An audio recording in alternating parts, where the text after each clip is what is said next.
Hello everyone, सी learning हम में आप सभी का स्वागत है। इस वीडियो का विषय है धार्मिक और सामाजिक सुधार आंदोलन। जीएस के हिस्ट्री पार्ट का है और ये उसका पार्ट 1 है। धार्मिक और सामाजिक सुधार आंदोलन का पार्ट 1 है। इसमें मैंने मोस्ट इम्पॉर्टेंट एमसीक्यू को शामिल किया है और उसके साथ साथ जुड़ी हुई जो भी उससे जुड़े और इन्फॉर्मेशंस हैं उसको भी एक्सप्लेन किया है। तो वीडियो को अंत तक देखिएगा, चैनल को सब्सक्राइब कीजिए और साथ ही बेल आइकन को भी प्रेस करिए। इससे जुड़े रिलेटेड जो भी मैं वीडियोस बनाऊंगी डालूंगी चैनल पे तो आपके तुरंत आपको नोटिफिकेशन उसका मिल जाएगा। ये प्रत्येक एग्ज़ाम में बहुत इम्पोर्टेंट है, तो वीडियो को अंत तक देखिएगा।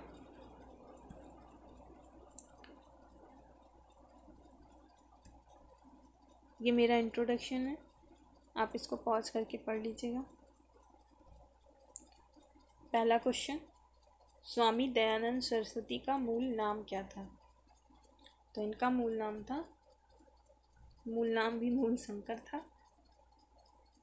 और इनके बारे में और जो बहुत इम्पोर्टेंट फैक्ट्स हैं, इन्होंने 1875 में बम्बई में आर्य समाज की स्थापना की थी। यहाँ से बहुत क्वेश्चन आते हैं, कब की थी, कहाँ की थी।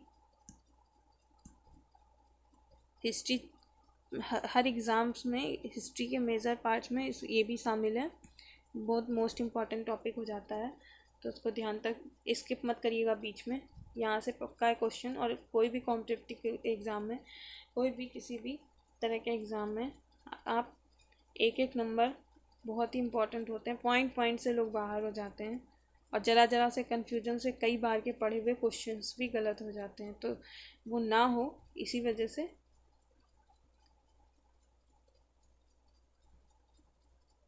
इसमें मैंने बहुत सारे डायमेंशंस को शामिल करने की कोशिश की है। 1875 में कहाँ किया था? मुंबई में। किस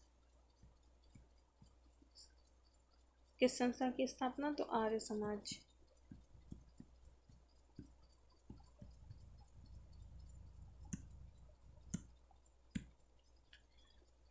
साथ ही इनका जो जन्म हुआ था किस प्लेस पे हुआ था ये भी इम्पोर्टेंट है। तो गुजरात के मोरबी नामक स्थान पर हुआ था। और इन्होंने वेदों की ओर लौटो का नारा दिया था। ये बहुत ही फेमस है। वेदों की ओर लौटो का नारा किसने दिया था? तो स्वामी दयानंद सरस्वती जी ने दिया था। मोस्टली आप सभी लोग इसको जानते होंगे, इस बात को कि इन्होंने ऐसा नारा दिया था। और इनकी कुछ रचनाएं जो बहुत इंपॉर्टेंट और अक्सर हर एग्ज़ाम में पूछी जाती हैं, तो उसमें है सत्यार्थ प्रकाश। सत्यार्थ प्रकाश। और आजकल ट्रेंड हो गया है क्रोनोलॉजिकल ऑर्डर में पूछने का, क्वेश्चंस का। स्टेट पीसीएस में भी यूपीएससी तो अपने हिसाब से पूछती थी क्रोनोलॉजिकल ऑर्डर में, लेकिन आजकल स्टेट यूपीपीएससी और बीपीएससी वगैरह में भी पूछा जाने लगा है। तो सन भी याद रखिएगा। सत्यार्थ प्रकाश का प्रकाशन 1874 में हुआ था। पाखंड खंडन इन्हीं की पुस्तक है, पाखंड खंडन नाम से है। और इसका सन है 1866 ईस्वी। और ये 2 बुक हुई, तीसरी और भी हैं।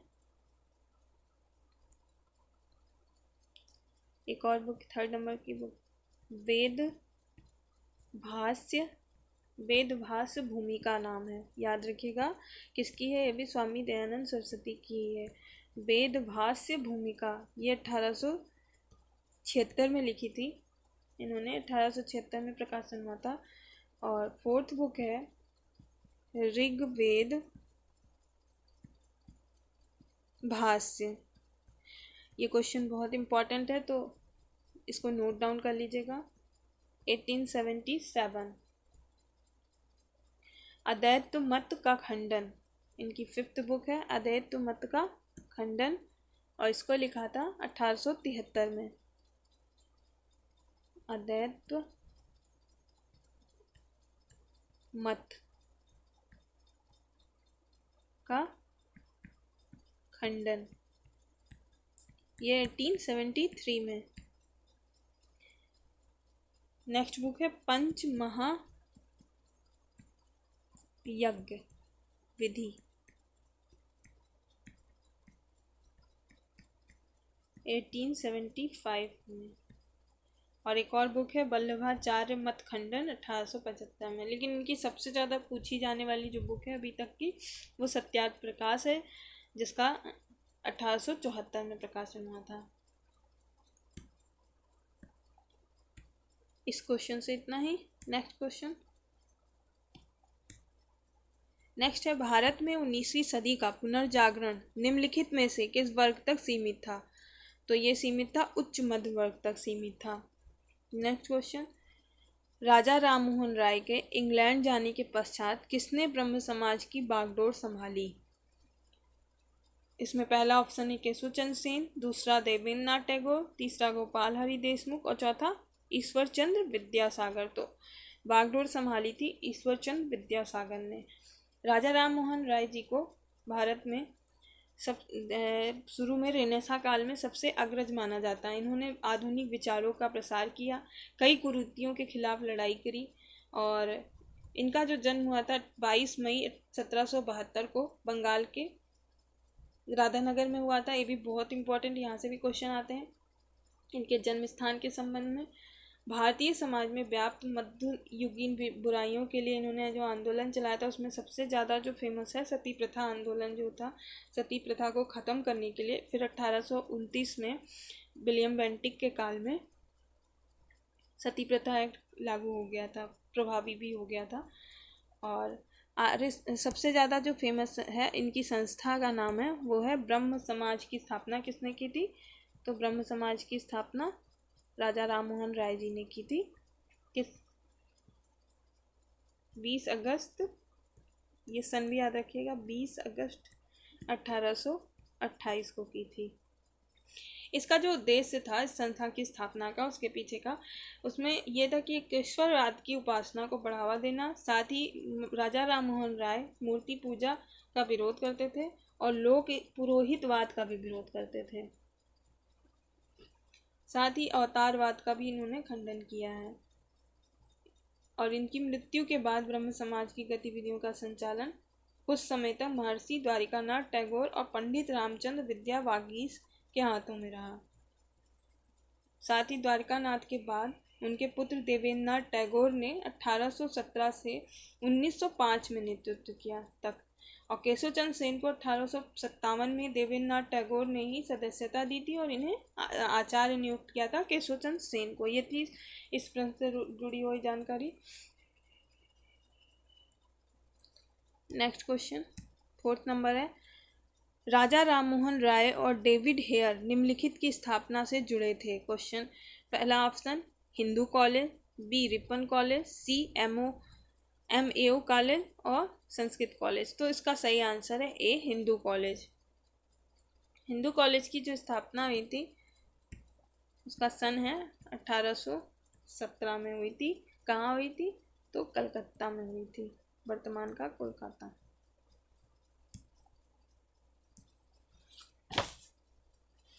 नेक्स्ट क्वेश्चन 1815 ईस्वी में निम्नलिखित में से किसने कोलकाता में आत्मीय सभा की स्थापना की? तो इसका आंसर है, सही आंसर है, राजा राममोहन राय ने की थी। आत्मीय सभा की स्थापना हिंदू धर्म के एकेश्वरवादी मत के प्रचार के लिए की गई थी और इसके गठन में द्वारिकानाथ ठाकुर भी शामिल थे।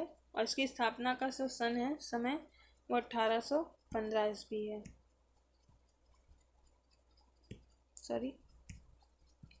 1815 में की गई थी। ये थी इससे जुड़ी जानकारी। आत्मीय सभा किसने की, कौन कौन जुड़ा था, ये बहुत इंपॉर्टेंट है। द्वारिकानाथ, एक नाम और है द्वारिकानाथ ठाकुर, ऑप्शन में ये भी हो सकता है। नेक्स्ट क्वेश्चन, अलीगढ़ मुस्लिम विश्वविद्यालय की स्थापना किसने की थी? तो अलीगढ़ मुस्लिम विश्वविद्यालय की स्थापना की थी सैयद अहमद खान ने। इसका ए ऑप्शन सही है, सैयद अहमद खान। इनके बारे में थोड़ा और जान लीजिए कि सैयद अहमद खान के नेतृत्व में ही अलीगढ़ आंदोलन चलाया गया था।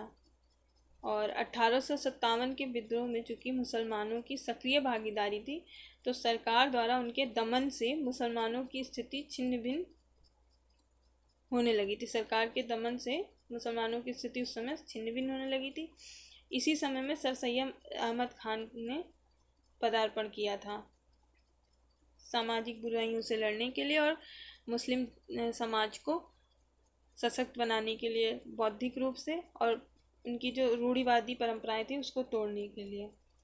इसी क्रम में 1864 में सैयद अहमद खान ने scientific society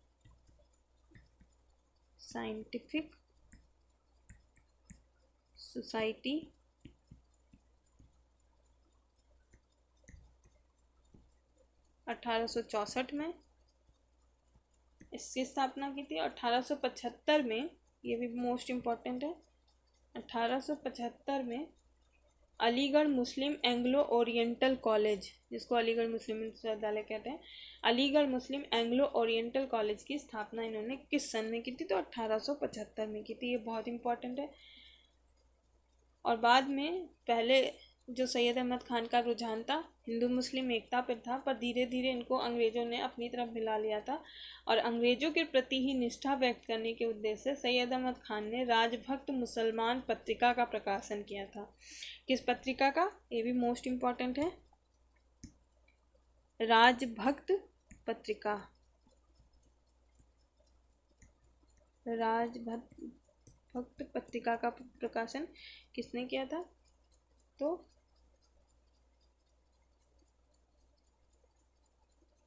sir Syed Ahmad Khan ने किया था। एक और बहुत इम्पोर्टेंट है इससे जुड़ा हुआ फैक्ट, इन्होंने बनारस के राजा शिव प्रसाद के साथ देशभक्त एसोसिएशन की स्थापना भी की थी। देशभक्त एसोसिएशन, ये सब नाम बहुत इम्पोर्टेंट है, याद रखिएगा, यहाँ से क्वेश्चन आते हैं। देशभक्त एसोसिएशन की स्थापना किसके साथ मिलकर की थी? तो बनारस के राजा थे शिव प्रसाद, उनके साथ मिलकर की थी।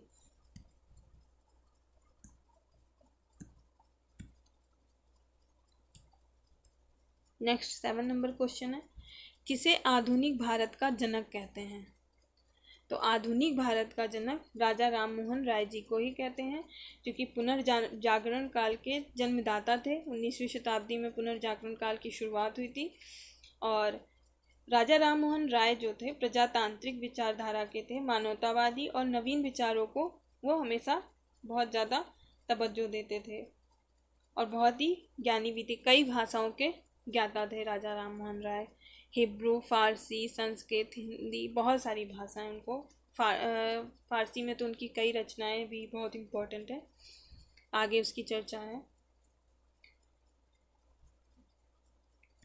नेक्स्ट क्वेश्चन है, महाराष्ट्र का सुकरात किसे कहा जाता है? महाराष्ट्र के सुकरात के नाम से जाना जाता है महादेव गोविंद रानडे को। महादेव गोविंद रानडे बहुत ही बौद्धिक रूप से कुशल व्यक्तित्व थे और महादेव गोविंद रानडे और डॉक्टर आत्माराम पांडुरंग ने 1867 में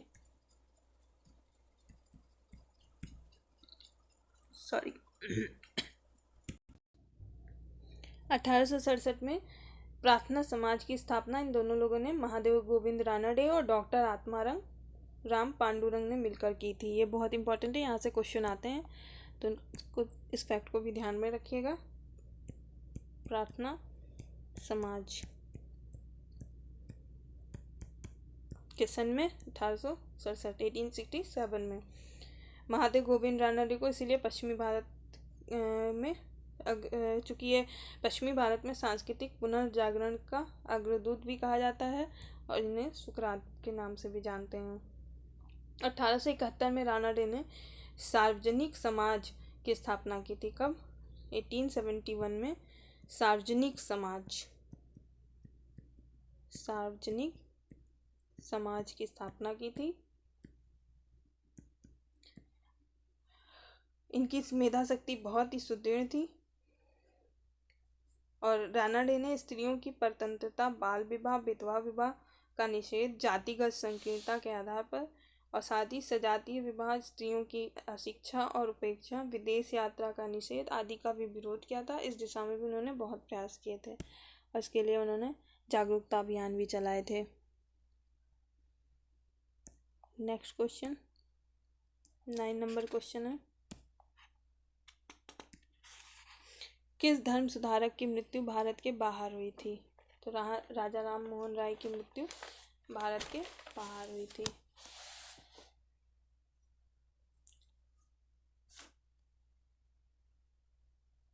नेक्स्ट क्वेश्चन, बहावी आंदोलन का मुख्य केंद्र था? तो बहावी आंदोलन का मुख्य केंद्र इसमें पटना था।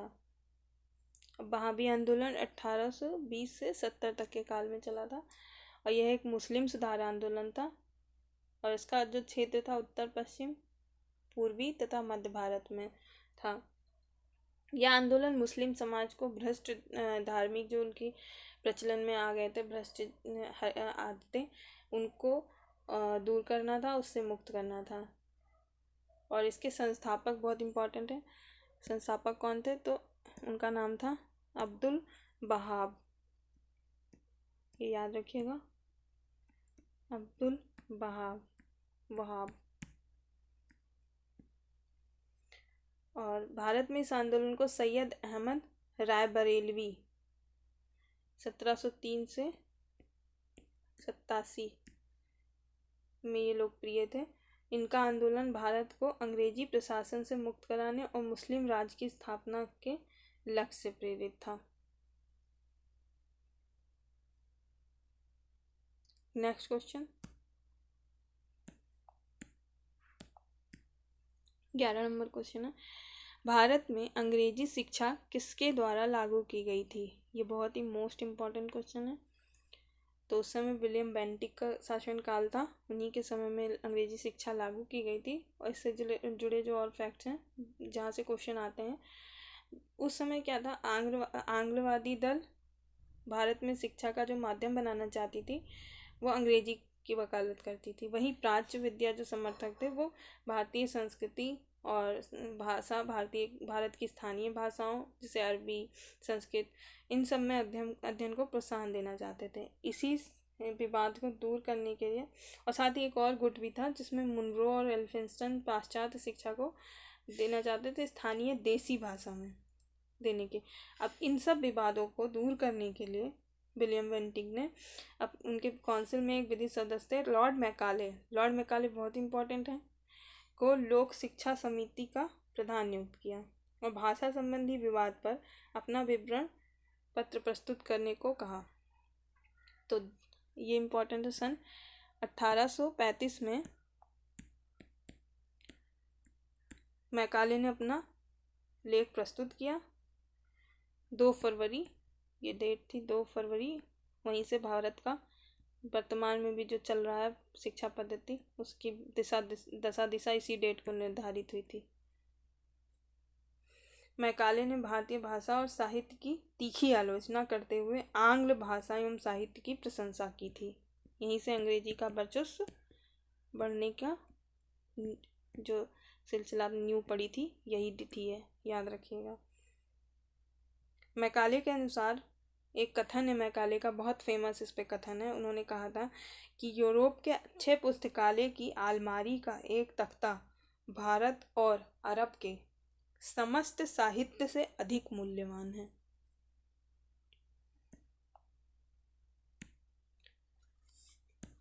नेक्स्ट, इसमें और भी चीजें इम्पोर्टेंट जो है किसके द्वारा किया गया था? मैकाले अध्यक्ष थे काउंसिल के। तो मैकाले की शिक्षा पद्धति यानी उनकी अनुशंसा पे लागू हुई अंग्रेजी शिक्षा। विलियम बेंटिक और सन जो मैंने बताया ये बहुत इंपॉर्टेंट थे, यहाँ से क्वेश्चन आते हैं। नेक्स्ट क्वेश्चन 12 नंबर क्वेश्चन है, कन्याकुमारी का रॉक मेमोरियल निम्नांकित में से किसके लिए समर्पित है? तो ये समर्पित है स्वामी विवेकानंद जी के लिए। स्वामी विवेकानंद जी रामकृष्ण परमहंस के शिष्य थे और रामकृष्ण परमहंस को दक्षिणेश्वर के स्वामी स्वामी के नाम से भी जानते हैं उनको। और 1893 में अमेरिका के शिकागो शहर में जब विश्व धर्म सभा सम्मेलन का आयोजन हुआ था, तो उसमें स्वामी विवेकानंद जी ने भारत का नेतृत्व भी किया था।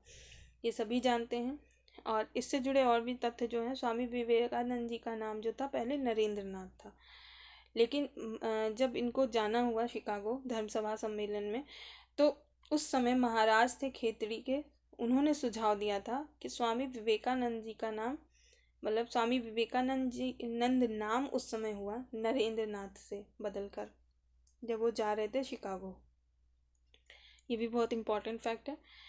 और स्वामी जी के भाषण के बारे में उस समय न्यूयॉर्क हेराल्ड ने लिखा था कि उनको सुनने के बाद हम यह अनुभव करते हैं कि ऐसे ज्ञान संपन्न देश में अपने धर्म प्रचारक भेजना कितना मूर्खतापूर्ण है। ये किसने लिखा था? न्यूयॉर्क हेराल्ड ने उस समय लिखा था, स्वामी जी के भाषण के बाद। और 1836 में स्वामी जी ने अमेरिका में वेदांत सभाओं की स्थापना की थी। मोस्ट इम्पॉर्टेंट है, वेदांत सभाओं की स्थापना कहाँ की थी, कब की थी? 1836 में की थी, अमेरिका में वेदांत सभाओं की स्थापना। वेदांत सभाओं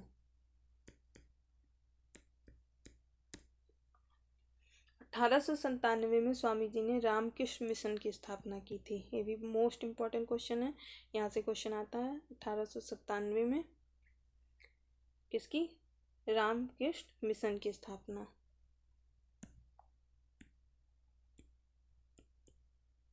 रामकृष्ण मिशन, ये मोस्ट इम्पॉर्टेंट है। और इसे पंजीकृत किया गया था 1909 में सोसाइटी, इस सोसाइटी को पंजीकरण, सोसाइटी पंजीकरण अधिनियम के अंतर्गत इसको पंजीकृत किया गया था। और रामकृष्ण मिशन का कलकत्ता के बेल्लूर और अल्मोड़ा के मायावती नामक स्थानों पर मुख्यालय खोला गया था। कहाँ कहाँ? कलकत्ता के बेल्लूर और मायावती, अल्मोड़ा के मायावती।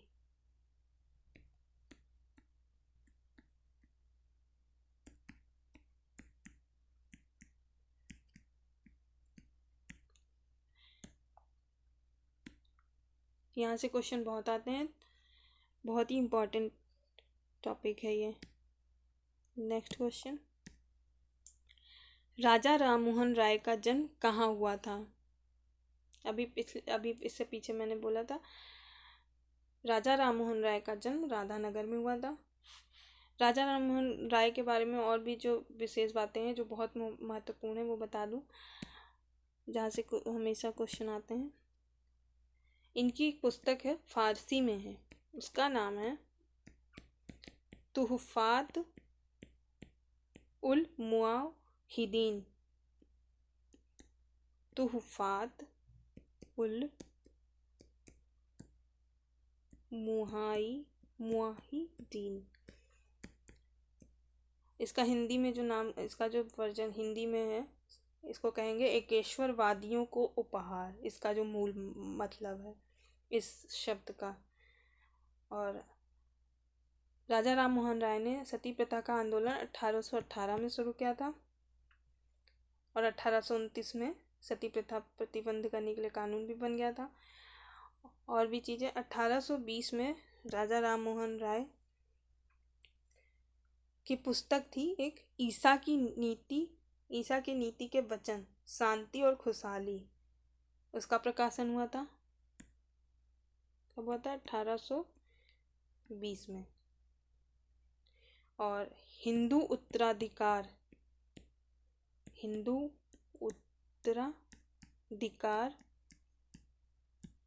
का प्रकाशन हुआ था 1822 में। क्रोनोलॉजिकल ऑर्डर में क्वेश्चन बहुत पूछे जाते हैं इस तरह से, तो याद रखिएगा सन।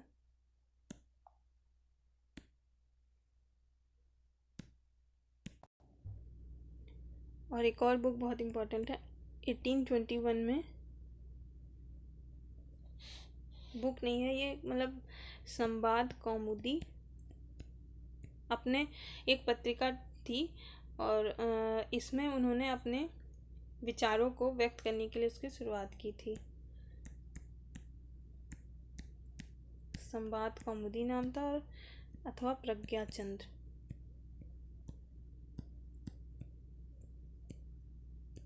प्रज्ञा चांद नाम है, प्रज्ञा चांद सॉरी। और मिरातुल अखबार का प्रकाशन किसके द्वारा किया गया था और किस भाषा में? तो भी राजा राम मोहन राय द्वारा किया गया था, और भाषा थी उसकी फारसी। ये थी इतनी इस प्रश्न से जुड़ी जो जानकारी थी। मोस्ट इम्पॉर्टेंट क्वेश्चंस की मैंने दे दी। नेक्स्ट क्वेश्चन है, तत्वरंजनी सभा, तत्वबोधिनी सभा एवं तत्वबोधिनी पत्रिका से कौन संबंधित है? इसमें 4 ऑप्शन हैं। उसका ऑप्शन ए सही है, देवेंद्रनाथ टैगोर। इसका सही आंसर है देवेंद्रनाथ टैगोर। टैगोर ने कलकत्ता के जोरासांकी में इसकी स्थापना की थी। कहाँ की थी? जोरासांकी में तत्वरंजनी सभा की स्थापना, जिसका नाम ही तत्वबोधिनी सभा बाद में हो गया था। जोरासांकी, ये प्लेस याद रखिएगा। जोरासांकी कहाँ पे है? सांकी, कोलकाता में।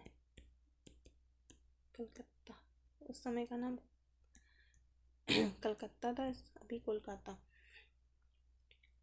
और इसमें तत्वबोधिनी सभा के जो प्रमुख कार्य थे उसमें धर्म की खोज को प्रोत्साहित करना और उपनिषदों के ज्ञान का प्रचार प्रसार करना शामिल था। नेक्स्ट क्वेश्चन, 15 नंबर क्वेश्चन, ये इस वीडियो का अंतिम क्वेश्चन है। ब्रह्म समाज विरोधी संगठन कौन था जिसका उद्देश्य सती प्रथा समेत अन्य सुधारों का विरोध करना था? तो इसका सही आंसर है ए, धर्म सभा। धर्म सभा की स्थापना 1830 में हुई थी। किसके द्वारा की गई थी? तो ये राधाकांत देव द्वारा की गई थी। ये मोस्ट इम्पॉर्टेंट क्वेश्चन है। धर्म सभा की स्थापना राधाकांत देव ने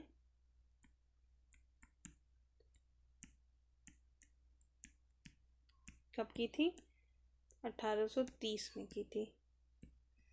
यह एक रूढ़िवादी संस्था थी। इस संस्था के लोग हमेशा सामाजिक धार्मिक सुधार का विरोध करते थे, और पहले की जो स्थिति बनी थी उसी पर ये अडिग रहना चाहते थे।